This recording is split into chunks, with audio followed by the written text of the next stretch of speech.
السلام علیکم ورحمۃ اللہ وبرکاتہ۔ آج کے ہمارے بیان کا موضوع ہے اللہ تعالیٰ کن لوگوں پر فخر فرماتے ہیں۔ اس سے پہلے آپ ہمارے چینل کو سبسکرائب کریں، بیل آئیکن کو پریس کریں، لائک اور شیئر کریں۔ نحمدہ ونصلی علی رسولہ الکریم، اما بعد فاعوذ باللہ من الشیطان الرجیم، بسم اللہ الرحمن الرحیم۔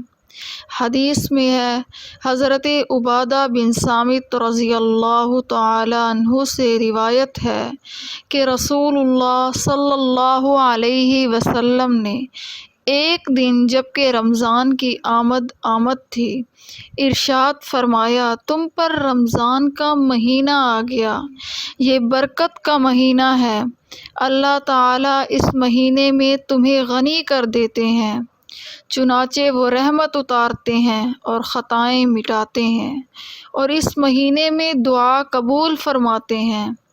اس مہینے میں اللہ تعالیٰ تمہارے تنافس یعنی نیکیوں میں مقابلے کو دیکھتے ہیں اور فرشتوں کے سامنے تم پر فخر فرماتے ہیں، پس تم اللہ تعالیٰ کو اپنی طرف سے خیر دکھاؤ۔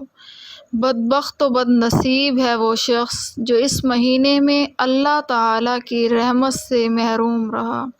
وآخر دعوانا ان الحمد للہ رب العالمین۔